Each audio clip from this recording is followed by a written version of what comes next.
video is about how, asking and answering the question, I should say, getting bad leads from Google Ads. Here is why you're getting bad leads from Google Ads, okay? It's actually quite simple why you're getting the bad leads from Google Ads. There's some major mistakes that most newbies that are trying to advertise on Google Ads do that's going to get them the bad leads, 90+% of it. I'm going to go through what each one of those are so you can understand why you're getting bad leads from Google Ads, as well as some main campaign types here that are notorious for generating shit quality leads.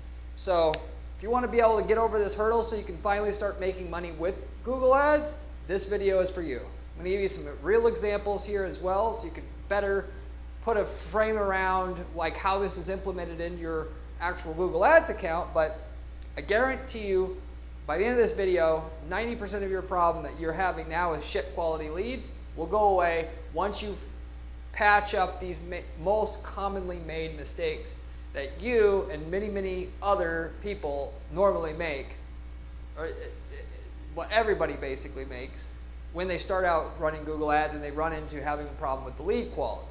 So getting into the content here, without further ado. Top reasons why you're going to get bad quality leads from Google Ads is, number one, ding ding ding, broad match keywords.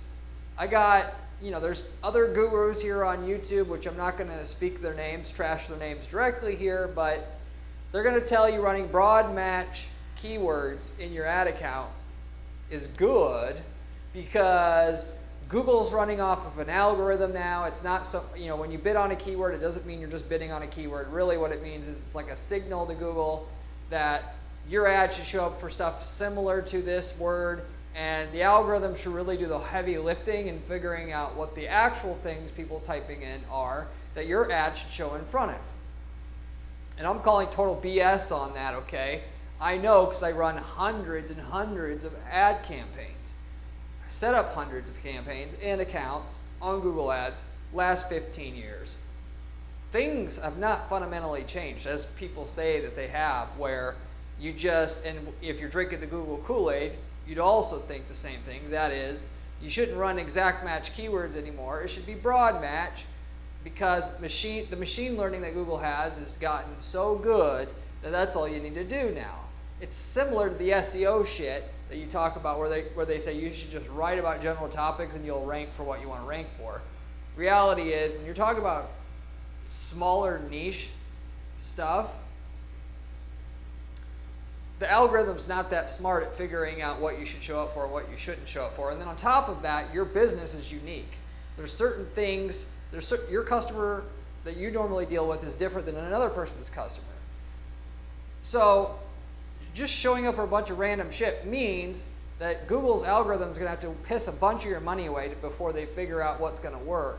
And then furthermore, if they don't actually have the data about what a lead, good quality lead is versus a bad quality lead, you're going to ultimately just go completely off the rails with broad match keywords.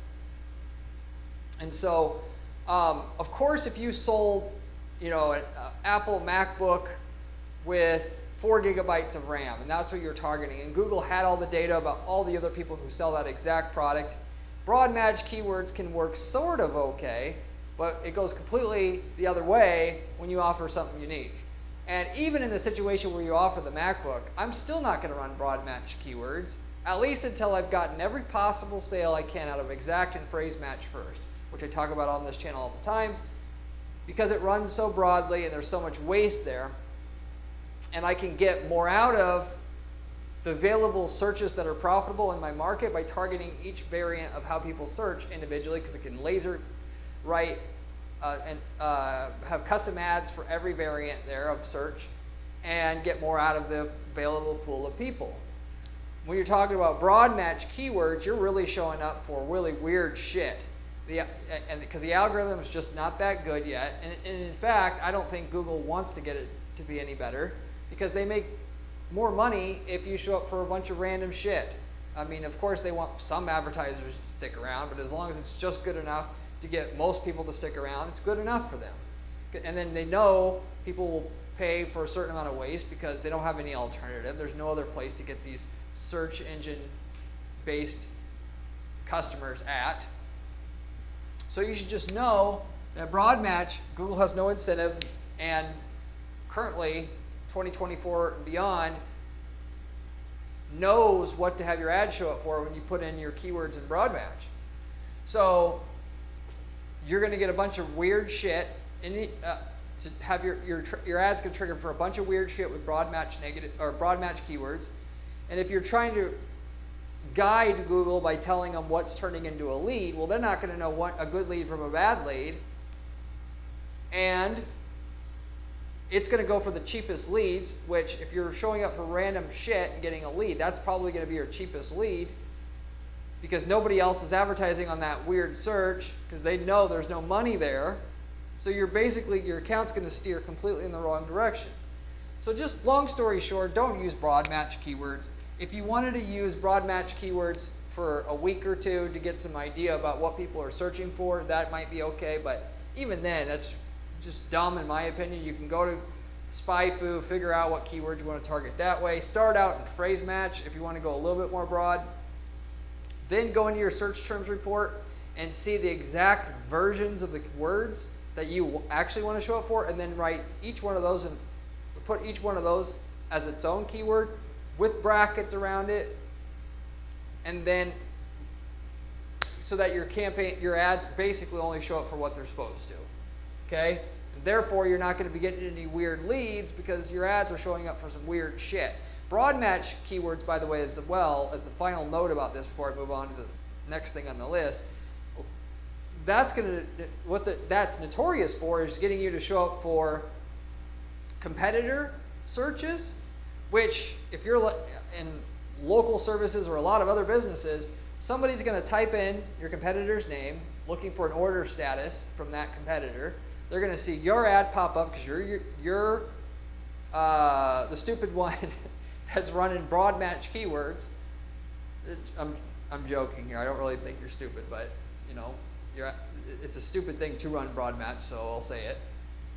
You're showing up for the competitors, the person looking for that competitor, looking for the order status. They don't read your ad because half of the people really read the ad. The other half just assume whatever Google has show up must be the right thing because they put that kind of trust in Google, and they don't want to think.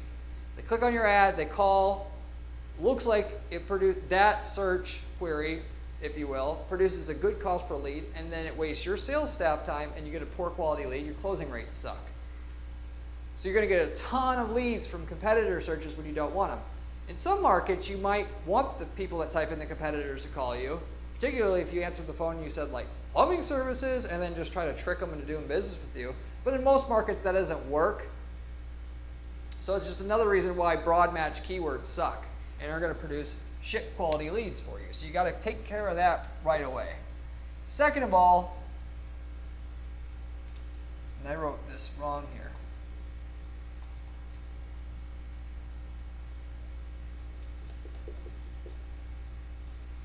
There's not enough negative keywords you're using, exact and broad.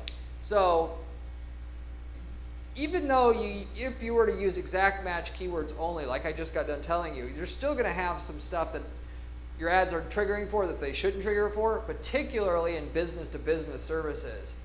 Because in business-to-business services, if you don't have somebody typing in the word services or agencies or firms or whatever at the end of the keyword, you're basically you're wasting your money on it. So in that case, you need a shitload of negative keywords. You got to keep adding them, and probably end up with thousands of negative keywords until you're really, really dialed in.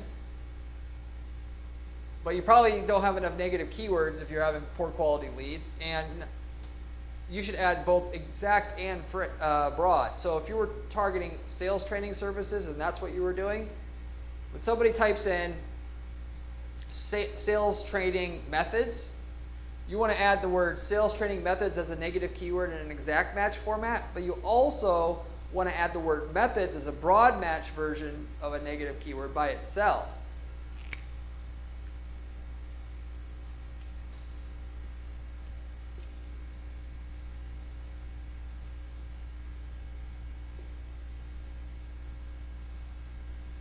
Hopefully you can still see that.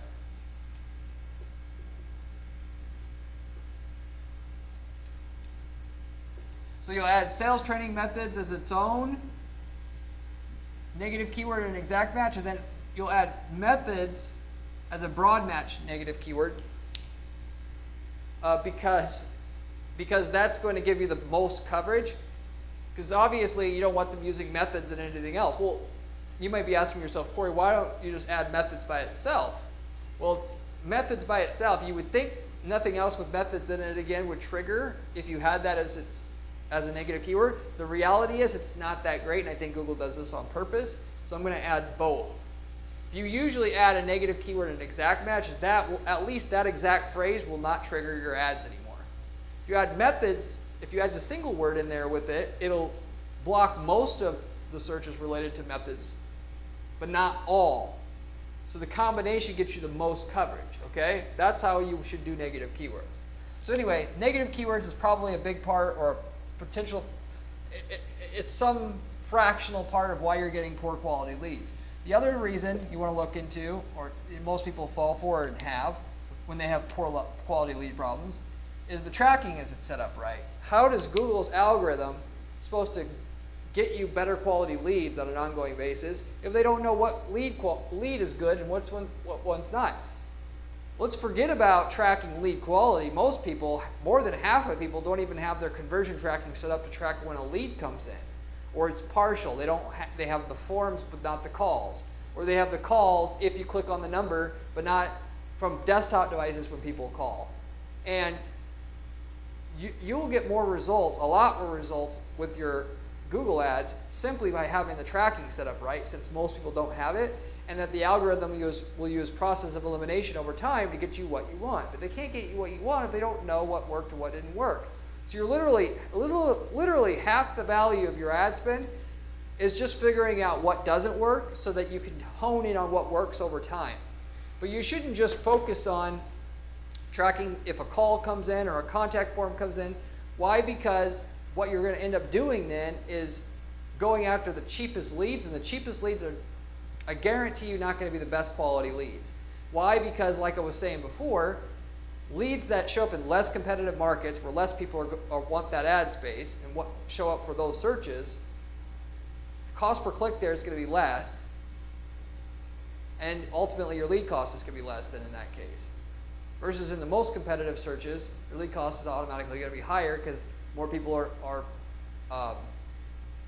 trying to show up there in those spaces. So your goal is to figure out, instead of being emotional or blockheaded about this, you're actually going to set things up so you can evaluate what a lead is worth on the lead level, or on the revenue level, or on the lead qualification level. So you're basically optimizing for qualified leads, not just leads, okay? And you do that with something called offline conversion tracking. I've got videos just about that you can search for on my channel homepage. But bottom line, it just basically means when a lead comes in, first of all, you got to track every lead that comes in, the calls and the forms. And if you want to add chat to that, you can add chat. Then you set everything up so that you capture the Google Click ID when the lead comes in, so that after the lead comes in and after you've talked to them, you can verify if it's a qualified lead or not.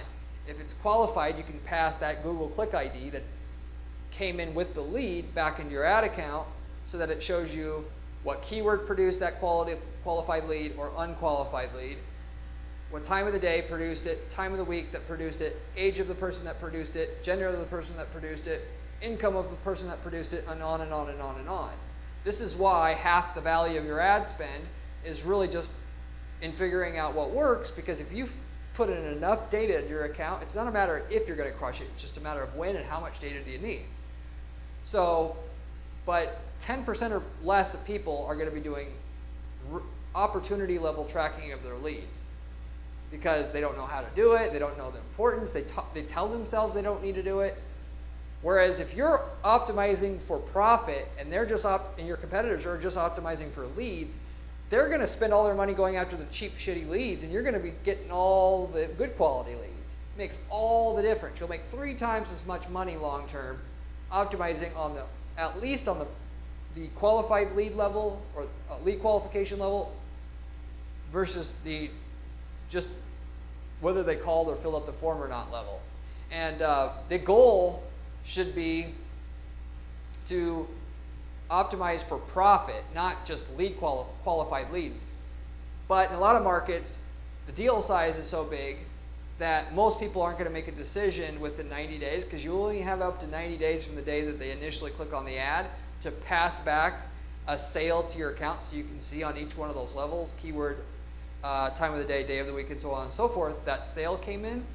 So, and really what you're dealing with is somebody, if what you're selling is over like $3,000, you're going to have to pass back and only rely and optimize ads on the second best thing, which is whether the lead was qualified or not.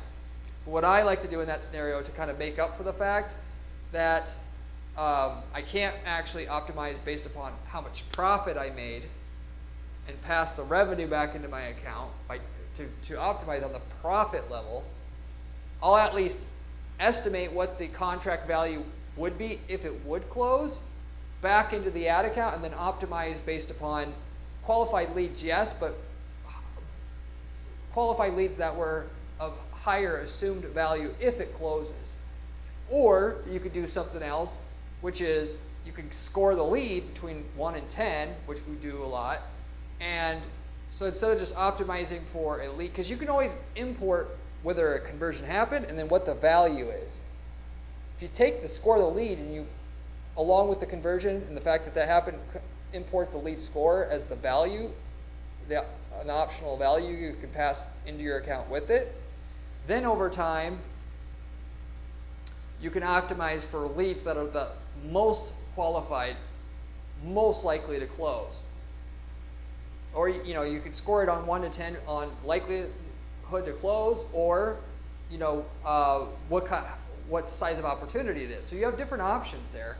I mean, at the beginning, I'll be frank, you don't really have much choice other than to optimize for higher quality or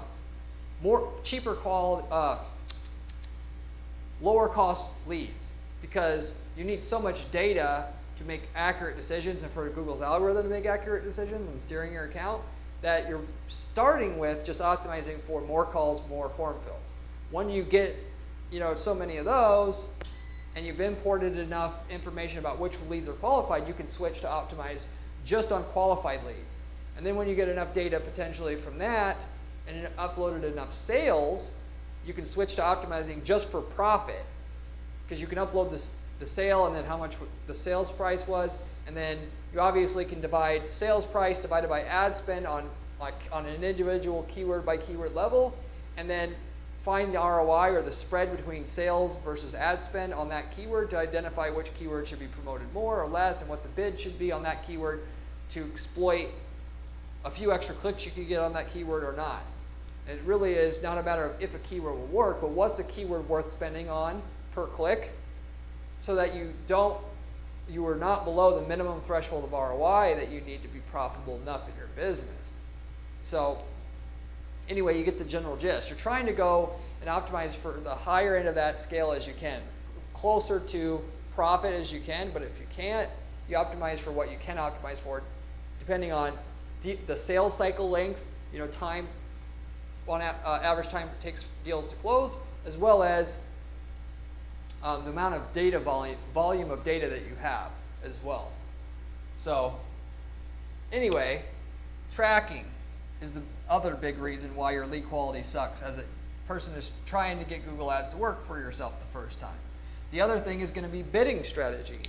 Going along with what I just said about, you can go from optimizing for phone calls / form leads to qualified leads to eventually sales, when you've racked up enough data in your account. And it might take a year or 2 years of racking up data to where you can get to the other end of that spectrum where you're optimizing purely on profit or the profit level. The bidding strategy, you're just optimizing on an enhanced CPC level. If you want, the way that I do it, I'm going to start out with enhanced CPC bidding, and then when I get 20 conversions, I'm going to switch to smart bidding, maximize conversions. Then I'm going to try to optimize for as many phone calls or form fills as I can because I have enough data to do that. Then when I get like 30 qualified leads or 30 sales imported into the account, then I'm going to switch to the bidding strategy, maximize conversion value, and try to get the most, conversion value per dollar spent on ads. Or in other words, profit, or at least, like I was saying before, the highest lead scores I can per dollar of spent on ads. And so anyway, the bidding strategy you have, a lot of people, where the mistake comes in with the poor quality leads is they'll have a smart bidding strategy but not have their tracking set up right or at all, or they'll think they got it set up right to track how many calls or form fills they have, but it's not set up right, so the account steers in an unpredictable way that you don't want it to be steered. Another thing people do, like I said, is they only track phone calls or form fills. So the algorithm is going to steer your account to whatever produces the cheapest leads, and the cheapest leads are not going to be the best quality leads. They're probably going to be the shittiest quality leads. And then you're going to get poor lead quality as a result of that. So yes, it's a pain in the ass to do this so-called offline conversion tracking.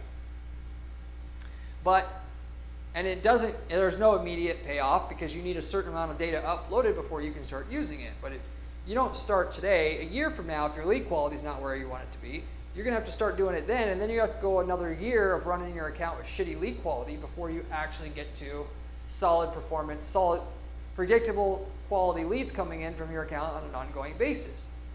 So the best thing to do is just start doing it now, and so 6 months from now, your lead quality can really start being super predictable, and have the account not steered, because it's basically just doing what you want it to do. If you're saying maximize conversions, and by default, I'm telling you the shittiest conversions are going to be the cheapest ones, well, you're guaranteeing you're going to have poor quality leads at that point in time. So you have to be smarter about this. And if you don't know how to do offline conversion tracking, you hire somebody to do it for you because it's that important in terms of getting good quality leads. Furthermore, if you do, and this is just search ads I was primarily talking about. If you're talking about display ads, YouTube ads, display network ads, discovery ads, if you don't have opportunity level data coming into your account and you optimizing on that data, you're going to have trash quality leads. Why? Because there's a lot of bot clicks that come through, particularly when you're running display ads, because you're going to end up on websites that have mostly bot traffic that click through and then fill out a fake form to make it so that they can do their click fraud, which I'm not going to go into all the details on that, but they can get by with their click fraud easier if they have bots come through and click on and fill out your form versus not, so they can trick Google to keep sending traffic to their site so they can keep earning from the ad space. So if you don't know that and you're just tracking for leads from these sites, you'll never make it work. You'll just start getting Google will just start sending you a shitload of the bot traffic as a result of that. It's basically not worth it to run display ads to generate leads unless you have opportunity level data. So anyway, that's like a requirement for that other stuff, non-search engine related ads or non-search campaign ads or whatnot there. Number 5 reason why people have poor quality leads when they don't know what they're doing or when they're starting out running Google Ads is they have no offline conversion tracking, which I basically already covered that. You got to have offline conversion tracking. Until you set up offline conversion tracking, you have no room to complain about lead quality, honestly. Yes, like I said, it's not an instant solution. You can do these other things and fix most of your problem. But to completely fix it, where the lead quality is just super great, you got to feed in the opportunity level data, and you got to do it for a while. It certainly, like I said, might take you 24 months of feeding it in before you hit that point, but it is so worth it to do that, because at the end of the day, you're going to know exactly where the good quality leads are. Your competitors are going to have no clue about it. And then so there's a place where there's good quality leads. Your competitors don't know about it, so they're not going to be able to bid up the cost of these leads. And so you're just, you know exactly, it's like if you were going fishing in a competitive fishing tournament and you had a what do they call those? Fish finder, and you know exactly where the fish are. It's like, as they call it, as they say, shooting fish in a barrel. I mean, it doesn't get any easier than that. Anybody can set this up. It's just a matter of going through something that's not going to give you an immediate payoff. And then it's just a matter of, like I said, it's not a matter of if it will work, it's just when. When you're going to get to the point where you have nothing but good quality leads coming in. And you're paying in the beginning knowing that once you hit that point, it's going to be freaking gravy after that. So you're just paying your dues at the beginning. And if you have the tracking set up right, pay your dues long enough, it will pay. So anyway, those are the 5 reasons, okay? Now, I have 3 other reasons, but technically they're just like campaign types that you never want to run because they notoriously just bring in poor quality leads in the first place. And that you're not going to fix these campaigns to produce good quality leads. You're just going to get shit quality leads for the most part, unless you're in something that's super high demand with low competition. There are some scenarios, but for the most part, 95% of the time, you're not going to get good quality leads from them. And that is to start with DSA campaigns. Now, I do run some DSA campaigns for lead generation. That is true. But we also do opportunity level data tracking, or opportunity level tracking as well. If you are going to use DSA, the only time I use that is for e-commerce companies, and specifically e-commerce companies where we have thousands and thousands of SKUs. Because it's impossible, effectively, to set up ads for every product and every search for every product the way that I like doing, which is with the single keyword ad groups. So that I want Google to look at the page and build me an ad that matches what that product is. So when they search for that product, they can easily find it. Because that's what works the best. I just physically can't set up enough ads to do it, if you will. So, and then to compensate, we'll track sales to the cart, and if a lot of the leads come in through the phone and they buy through the phone, we're also tracking those leads all the way to a sale, and then piping the sales information back into the account so that the DSA campaign doesn't go off the rails.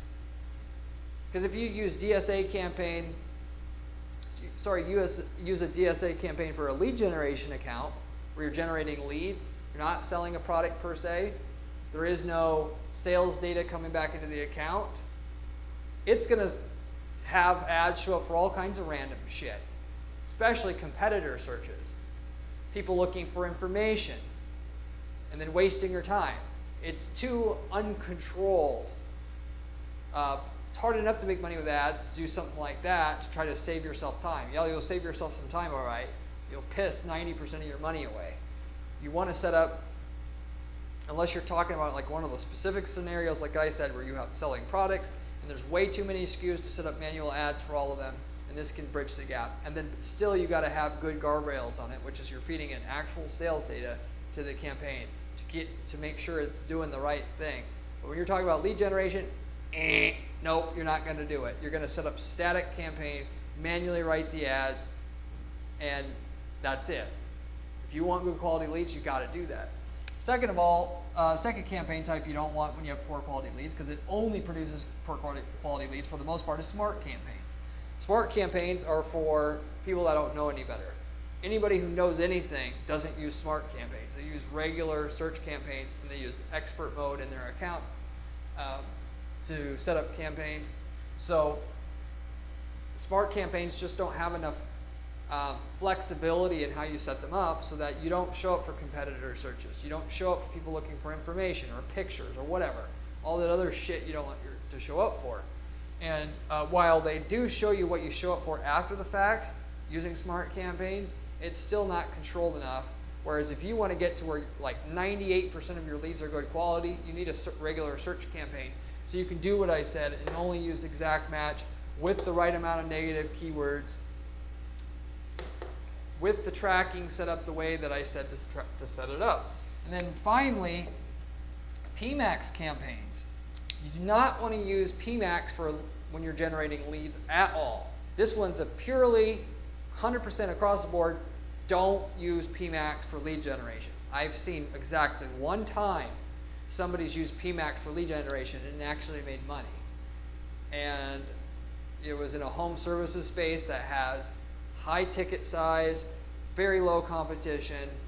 Therefore, he was like the only one doing it, and yeah, I mean, in that case, Google, you can make money because there's no competition and high demand, and just even halfway good targeting, it works. 98% of the time, it doesn't work good enough to pay for the cost of the ads, and you're working for free. Once you figure out all the money that, you know, with the cost of delivering that service, if you will, or delivering that product, and the cost of the ad spend and everything else, because it's so inefficient at laser targeting what you want to have your ad show up for. So it'll give you what you want to show up for, but then a bunch of shit you don't want to show up for, you're going to show up on Google Display Network as a result of it, because PMAX is a combination of all 5 campaign types in one. And of course, nobody really likes to buy display ads, so they load you up with that. It's a very clever way for Google to, you know, sell something that essentially doesn't have value, instead of to raise their stock price and the revenue coming into their company, because you can only raise the cost for the search ads so much before people just stop buying them. They basically reached that point already. So they use this to try to get people to buy stuff, in my opinion, unexpectedly. So just don't be the one that falls for it, if you will. To use a regular search campaign to run Google search campaigns. Run a display campaign by itself to run a display campaign. Run a discovery campaign to do discovery ads. Why? Because each campaign type, when set up individually, has way more control about what you should show up for and what you shouldn't show up for than the PMAX, which is like totally like using a shotgun blast, blasting your ads everywhere out there.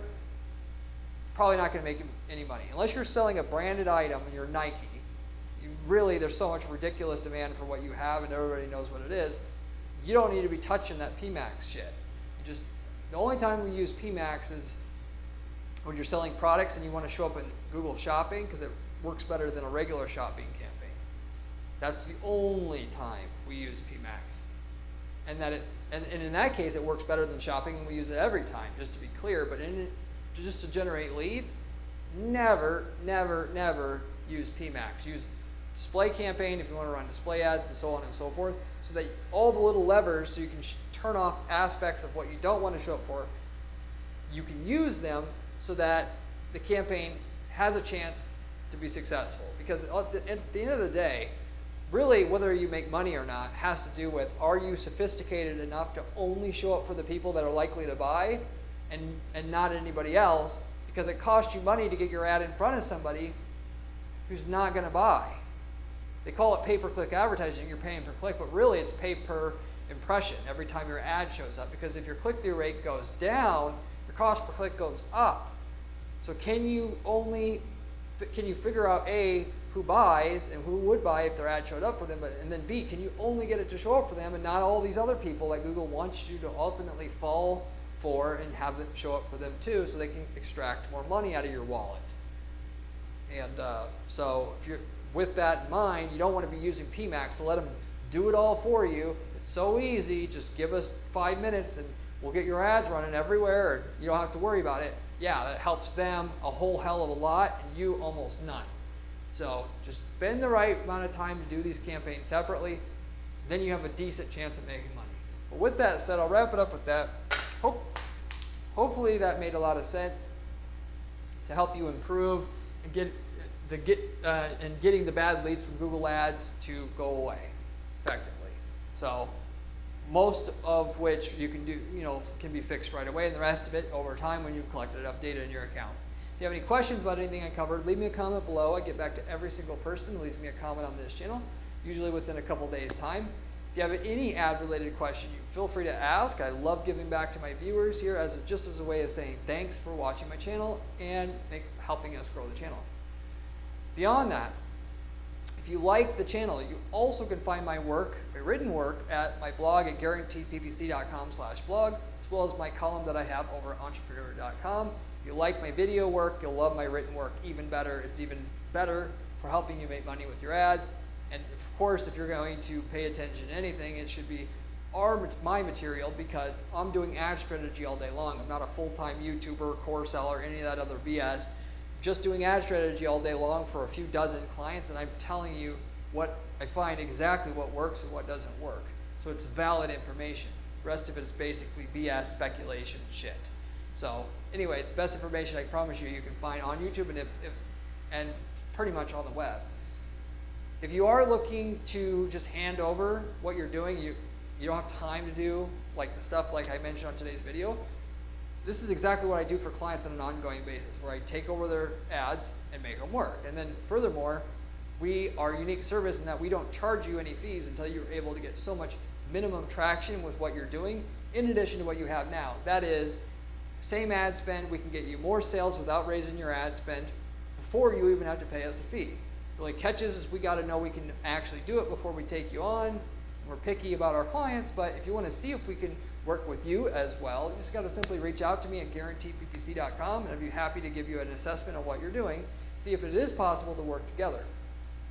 As a side to that, if you are not looking to work with an ad agency to just take over all of your ads and get you the results on autopilot like we normally do with clients, we also have a program where we can sell you the ad templates that work for your industry already.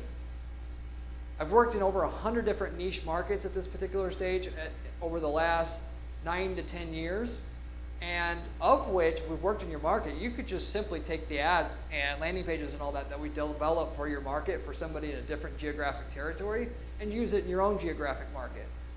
We sell those templates for a one-time fee in the general price range of about 4 figures, very affordable, and we're going to tell you the results you're going to get with it up front. It's a no-brainer for anybody that's trying to get their ads to work. A lot of times we spent 6 to 7 figures to figure out what worked in that particular market that you're in. At the very least, you should reach out to us and see if we've worked in your market and what's available. If you are looking to start another business, these templates are the best way to start another business. If you want to get out of doing services, you want to do e-commerce, take an e-commerce template that works for a certain market and sell a product that you can pick up easily from China. Or if you want to start another business and have passive income, take one of our service campaign templates and then set up a site and then flip the leads to another vendor in that general market. That's a great passive income strategy, of which we've got people doing that already, several people doing that already. Anyway, if you're interested in that, we also, there's plenty of opportunity there as well. You simply just got to reach out and I'll let you know what we have available in terms of results and what markets that we have templates for and so on and so forth. Start a business like that on the site if you wish you could do that. But I'll wrap it up with that. Hopefully you enjoyed this video, and I hope to see you on my next video where we have another great strategy for you then. All right, see you later.